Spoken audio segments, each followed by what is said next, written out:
Sir genesis में आप लोग का स्वागत है। आज प्रोफेसर प्रदीप सर से कुछ जानते हैं कि आज के समय में किस तरह से पढ़ना चाहिए, किस तरह से रहना चाहिए, किस तरह से खाना चाहिए। सबसे पहले सर आपका परिचय। हाँ, मैं डॉक्टर प्रदीप प्रसाद दर्शन शास्त्र का प्राध्यापक हूँ और यहाँ सेंट कोलंबस कॉलेज में 2012 से कार्यरत हूँ। इसके पहले मैं गिरिडीह कॉलेज में कार्यरत था और गिरिडीह कॉलेज से पहले मैं CN कॉलेज रामगढ़ में कार्यरत था। 2020 से मैं प्रोफेसर का काम कर रहा हूँ।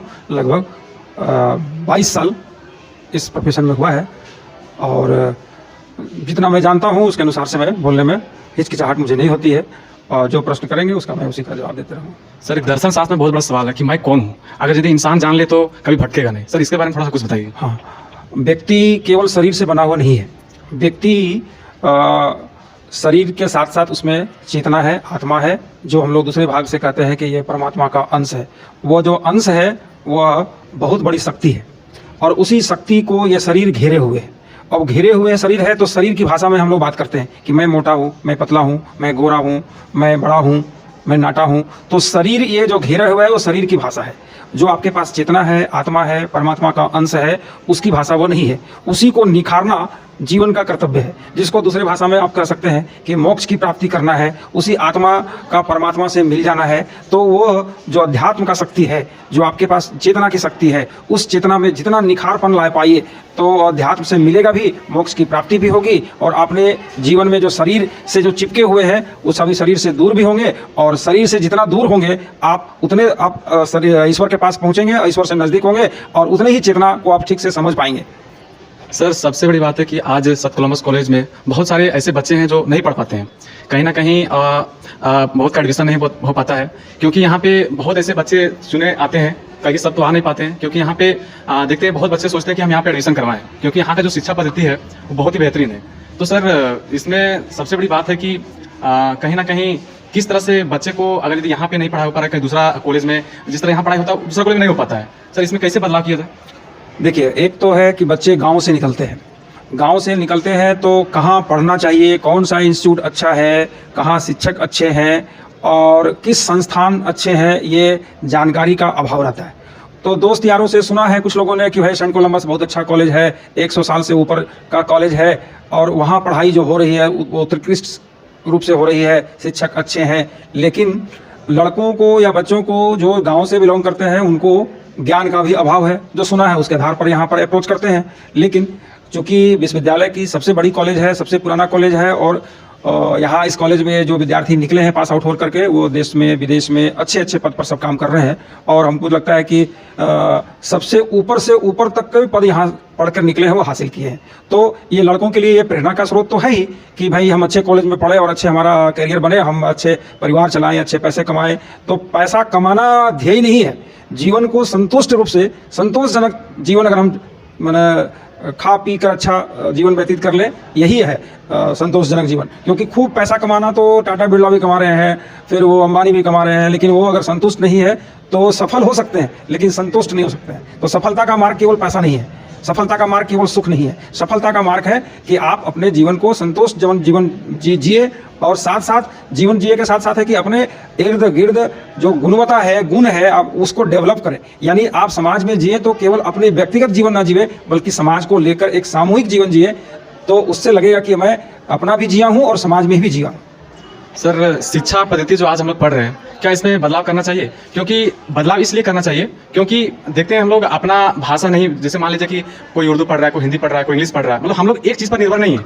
बहुत सारे देश जो डेवलप हैं वो अपना एक ही भाषा है, मतलब जापान में जाए जापानीज है, चीन में जाए चीनीज है, बहुत सारे ऐसे देश है जो अपना भाषा मतलब चला रहे हैं। लेकिन हमारे देश में यहाँ तो खिचड़ी हो गया है, कहीं हिंदी हो रहा है, कहीं इंग्लिश हो रहा है, कहीं कुछ हो रहा है। तो यहाँ के जो बच्चे लोग हैं ना वो इंग्लिश से मतलब बहुत ही कठिनाई में, क्योंकि एक अपना भाषा होता है उसमें पढ़ना और जानना बहुत ही बेहतरीन तरीके से जान सकते हैं। लेकिन अभी के यहाँ जो हम लोग को चल रहा है उसमें क्या बदलाव करना चाहिए, जैसे भाषा में क्या और शिक्षा पद्धति में क्या बदलाव करना चाहिए? सर देखिए, ऐसा है कि सब देश का अपना अपना भाषा होता है।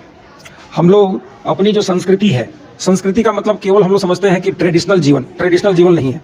अपने भारत में दूसरे देशों की अपेक्षा भारत में जब तक अध्यात्मवाद से नहीं जिए, धर्म को हम पकड़ कर नहीं जिए तो जीवन सफल नहीं हो सकता है। दूसरे देशों में जो देश हैं यानी खास करके यूरोपियन देश, उन लोगों के पास है कि हम अधिक से अधिक अर्न करें पैसा और सुख को बटोर करके लाएं, चाहे उसका मार्ग कुछ भी हो। भारत में ये पद्धति नहीं है। भारत में हम दूसरों को भी जीने का साधन दे, जियो और जीने का भी मार्ग प्रशस्त करे, वसुधैव कुटुंबकम की मार्ग प्रशस्त करे। तो वसुधा का मतलब पूरा परिवार हमारा है। तो अगर पूरा परिवार है, सबको लेकर चलेंगे तो हम किसी के पैर पर लात नहीं मारेंगे, किसी के पेट पर लात नहीं मारेंगे, सबको लेकर चलना होगा। तो ये भारत की जो दशा है, भारत का जो स्वरूप है, अपना जो पुरातन काल है, उस पुरातन काल से जियो और जीने दो और पूरे वसुधा को हम परिवार समझकर चलने की पद्धति होगी तो ना हम भ्रष्ट होंगे, ना हम दूसरे को लात मारेंगे, ना दूसरे का शोषण करेंगे, ना दूसरे का दोहन करेंगे। ये पद्धति है भारत का जीवन का पद्धति। इस पद्धति में हम लोग चलेंगे तो हमको लगता है कि ये जितने नैतिक दुर्गुण हमारे पास आता है वो धीरे धीरे ऑटोमेटिक चला जाएगा। दूसरा है पक्ष आपका कि जो भारतीय भाषा है हिंदी, भारतीय भाषा हिंदी जो है उसमें समझने में, रिसर्च करने में, दूसरे को बताने में, जो कम्युनिकेशन करने में जो आपको सहूलियत होगी वो अंग्रेजी में नहीं हो सकता। अंग्रेजी के बहुत ऐसे शब्द हैं जिसका हिंदी का रूपांतर अंग्रेजी में नहीं हो सकता। जैसे आप कहते हैं कि मैं संस्कारी हूँ, इसका अंग्रेजी ट्रांसलेट करें, कभी नहीं हो सकता। अगर दूसरी बात है कि जो अंग्रेजी ट्रांसलेट हम कर भी लेते हैं, जैसे आप कहते हैं कि आत्मा का अंग्रेजी सोल होता है, अब सोल का जो अर्थ निकलता है वो रियल में जो भारत में आत्मा है वह सोल के अर्थ में नहीं आता है। यानी सोल जो है यानी हम जो आत्मा कहते हैं उसमें साइकिक आत्मा है। साइकिक का मतलब है कि मनोवैज्ञानिक आत्मा है, उसमें शारीरिक आत्मा है, जिसमें हम जानते हैं कि एक बार जीवन हुआ, मरा, फिर वो आत्मा भूल जाते हैं। लेकिन वो जो आत्मा शब्द है उसका सीधा सीधा चेतन शक्ति से है, उसका सीधा सीधा परमात्मा से लिंक है। और वो परमात्मा वाला शक्ति का हम साइकिक अर्थ में या फिजिकल अर्थ में समझने का प्रयास करें तो ये दोनों दो अर्थ में चला जाएगा। इसलिए अंग्रेजी जो है एक माध्यम जरूर हो सकता है। एक देश से दूसरे देश में आप जाएंगे तो आपका कम्युनिकेशन स्किल क्या होगा, कैसे समझाएंगे उनको? तो अंग्रेजी जानना जरूरी हो जाता है, लेकिन अंग्रेजी में हम बात करें, अंग्रेजी में हम रिसर्च करें, ये भारत की पद्धति में शायद लगता है संभव नहीं हो सकेगा। हाँ, ये दूसरे देशों में हमको प्रवास करना हो, जाना हो, वहाँ घूमना हो, उनके संस्कृति को समझना हो तो समझने के लिए आपको अंग्रेजी मस्ट होगा, क्योंकि कम्युनिकेशन स्किल जो है इंटरनेशनल लेवल में आपको समझना भी है और समझाना भी है। तो दोनों के लिए अंग्रेजी आवश्यक है। लेकिन भारत में जितनी समझने के लिए, रिसर्च करने के लिए, यहाँ की संस्कृति की गहनता तक पहुँचने के लिए संस्कृत, हिंदी आवश्यक है, तभी आपका देश का विकास संभव होगा। ऐसा नहीं होगा विकास अवरुद्ध हो जाएगा। लेकिन हम जो अपनी भाषा में समझने का प्रयास करेंगे, अपने लोकल भाषा में समझने का प्रयास करेंगे, रिसर्च करेंगे तो सबसे ज़्यादा आसान होगा। क्योंकि सर इंग्लिश में जो अभी सबसे ज़्यादा शब्द जो है 12,000 शब्द है, उससे थोड़ा सा आगे जाइएगा तो हिंदी में 72,000 शब्द है और संस्कृति में 1.5 लाख शब्द है, और उससे और थोड़ा सा आगे प्राकृतिक भाषा है उसमें 2.5 से 3 लाख शब्द है। तो हम लोग मतलब सबसे दुनिया का रद्दी भाषा बोला जाए तो इंग्लिश है, क्योंकि इंग्लिश उसी देश में चल रहा है जिस देश में गुलाम था, मतलब कि अंग्रेज जो गुलाम के कारण हुआ था। मतलब 10 से 12 देश में इंग्लिश चलता है, अन्यथा जितना भी देश है अपना अपना भाषा सब में चलता है और अपना अपना चलाते हैं और मतलब डेवलप भी है। सर इसमें और एक बड़ी बात है कि इंसान को प्रकृति की जरूरत है, प्रकृति को इंसान की जरूरत नहीं है। आज टाइम में जो हम लोग देख रहे हैं कि किस तरह से मतलब पर्यावरण को बचाना चाहिए। सर देखिए ऐसा है कि जो ये ह्यूमन बींग है, ह्यूमन बींग के साथ अन्य जीव भी है, सभी प्रकृति से निर्मित है, यानी प्रकृति के द्वारा ही हम बने हैं।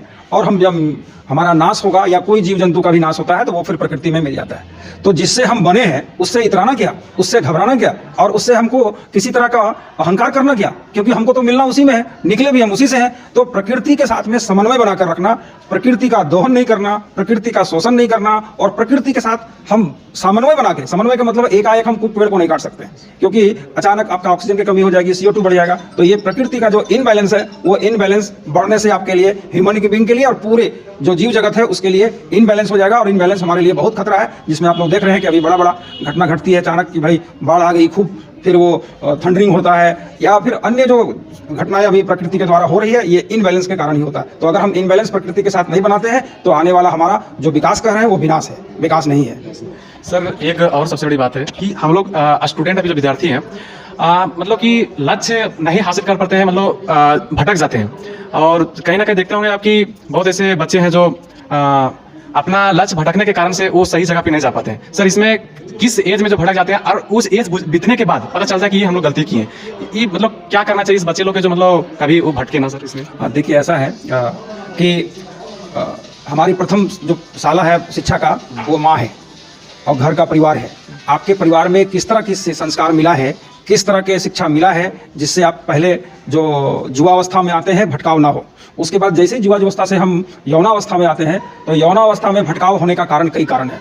एक होता है शॉर्ट लाइफ से चलना, दूसरा है कि आपके यौनांग जो है वो भी उभरते हैं, उभरने के कारण आपका निश्चित रूप से जो आपके विरोधी ना कहेंगे, अपने विपरीत लिंग वाले हैं, वो अट्रैक्शन का कारण होता है। तो आपको वो दिखाई पड़ेगा, अचानक नहीं जानते हैं तो घर से बाहर ना रहे, कहीं बाहर बच्चे पढ़ रहे हैं, कहीं बच्चियां बाहर पढ़ रही है, तो उनको रोक टोक कोई अवरुद्ध करने वाला मिलेगा नहीं, और वो छुप छुपा के करने का प्रयास करेगा। और जिस चीज़ की एक बार नशा लगेगी, उस नशा से हम बाहर निकल नहीं पाते, चाहे वो सेक्स का नशा हो, चाहे वो ड्रग्स का नशा हो, या किसी हमको पान पराग और अन्य चीज़ का नशा हो, तो वो निकल नहीं पाते। और उसमें जब प्रवेश कर जाते हैं तो बाहर लाना बहुत मुश्किल होता है, चाहे वो गार्जियन का हो, चाहे बच्चा का हो, या अन्य लोगों को हो। तो कोशिश करना चाहिए कि जो हमारी प्रथम पाठशाला से जो संस्कार मिला है, उस संस्कारों के साथ साथ कुछ सामाजिक बंधन होते हैं, तो उस बंधन में हम रहें और बंधन का हम पालन करें। बंधन का जहां उल्लंघन करना शुरू करेंगे तो निश्चित हमारा जो है वो ह्रास की ओर जाएगा, चाहे नैतिक ह्रास हो, शारीरिक ह्रास हो, मानसिक ह्रास हो, तो हम उस ह्रास की ओर जाएंगे। तो कोशिश करें कि जब हम यौनावस्था में आते हैं तो उस अवस्था में हम प्रिकॉशन में रहें, माँ बाप के केयर में रहें,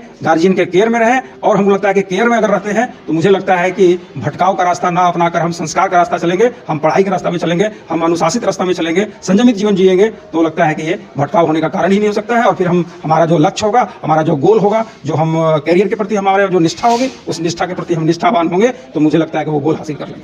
सर, अबर का घटना है हजारीबाग का, 2 लड़की आत्महत्या कर ली, ठीक है, क्या कारण था तो सबको पता है। सर, इसमें देखिए आत्महत्या करने के बाद क्या होता है ना कि जिस गांव से जो लड़की आई रहती है, होता क्या है ना कि उस गांव से अगर यदि क्या कारण है तो अब हम बता नहीं सकते उसके बारे में, तो उस गांव से अगर कोई लड़की आती पढ़ने के लिए, मान लीजिए हो गया हजारीबाग हो गया, पटना हो गया, रांची हो गया, तो उस गांव से अगर कुछ होता है ना लड़की लोग को, तो मतलब कि और दूसरा लड़की जो है वो अगर चाहेगी आने के लिए तो वो नहीं आ पाती, मतलब आ नहीं पाती, उसे गार्जियन नहीं भेजते हैं, क्योंकि वो जानते हैं कि वो गई लड़की तो ऐसे की फिर हो जाएगी, ऐसे करेगी, इसलिए नहीं भेजते हैं। तो यहाँ पे देखते हैं कि बहुत ही मतलब ये हो रहा है। सर, इसका हटाइए। सर, सबसे बड़ी बात है ये बताइए कि आरएसएस जो होता है, आप इसमें तो करते हैं, आरएसएस में आप इसमें ट्रेनिंग भी देते हैं। सर, आरएसएस के बारे में बताइएगा, क्योंकि नरेंद्र मोदी जो है आरएसएस से हैं, अमित शाह भी आरएसएस से, आज दोनों मान लीजिए देश चला रहे हैं, बहुत बड़ा हाथ है आरएसएस का। आरएसएस के बारे में कुछ बताइए सर। देखिए, आरएसएस के जो संस्थापक हैं डॉक्टर हेडगेवार साहब, ये कांग्रेस के सक्रिय सदस्य थे 1925 से पहले, और कई सत्र में वो बैठे भी हैं, सुने भी हैं, समझे भी हैं। तो कांग्रेस के अधिवेशन में कुछ बातों को लेकर उनके मन में उत्कंठा हुई, जागृत होने का प्रयास किए, और उस उत्कंठा का उनके पास जवाब नहीं मिल रहा था। उत्कंठा ये थी कि हम सभी लोग काम कर रहे हैं, लेकिन कहीं ना कहीं सबका व्यक्तिगत स्वार्थ होता है। हम चाहे राजनीति में हो, चाहे प्रोफेसर में हो, चाहे अन्य कोई क्षेत्र में काम कर रहे हो, सबका कहीं ना कहीं एक स्वार्थ होता है। तो राष्ट्र को भी एक हम लोग पुरुष के रूप में मानते हैं। तो राष्ट्र के लिए कौन जिएगा, कौन काम करेगा, जबकि हम लोग सब जो काम कर रहे हैं वो राष्ट्र के लिए कर रहे हैं। तो उनके मन में होगा कि क्यों ना हम ऐसा विचार हमारे भीतर ये आ जाए कि राष्ट्र ही सर्वोपरि है, हमारा जो व्यक्तिगत हित है वो सेकेंडरी है। तो उसके दिमाग में ये बैठे कि हम लोग क्यों ना भारत के सर्वांगीण विकास के लिए ये काम करें, और ये दिमाग में रखें कि राष्ट्र सर्वोपरि है, पॉलिटिकल पार्टी सर्वोपरि नहीं है, या हमारा व्यक्तिगत हित सर्वोपरि नहीं है। उस समय कांग्रेस चरम अवस्था में थे, उनके शासनकाल चल रहे थे, सभी लोग जीतते थे, दूसरी कोई पार्टी का विकल्प नहीं थी। तो घूम फिर के लोग वही सोचते थे, वही रहते थे, चाहे हम भी हों चाहे हमारे पूर्वज भी हो, तो उसी में रहते हैं, उसकी वोट देते थे, उसी में काम करते थे। तो इनकी उत्कंठा हुई और बोले कि हम राष्ट्र के लिए सर्वोपरि की अवधारणा रखकर काम करें। तो मुझे लगता है कि भारत के लिए, या भारत के जो कार्य हैं, भारत के जो पॉलिटिकल हैं, भारत के जो सर्वांगीण विकास है, उसमें हमको लगता है कि ज़्यादा सोचेंगे, ज़्यादा काम करेंगे। तो ये सोचकर उनके दिमाग में आया, और उन्होंने शुरुआत किया कि भाई हम राष्ट्र के लिए 10-20 आदमी तैयार करें। 10-20 तैयार करने के क्रम में वो घूमने लगे, फिरने लगे। तो बोले कि डॉक्टरी पढ़ के आप घूम रहे हैं, फिर रहे हैं, तो हमें लगता है कि आप पगला गए हो, या फिर आपको लग रहा है कि मानसिक रूप से आप विकृत हो गए हैं। तो पहले तो बहुत मुश्किल हुआ, लेकिन धीरे धीरे 10-20 लोग तैयार हुए, उनके बातों से सहमति जताए, और सहमति जता के ये शुरुआत किए।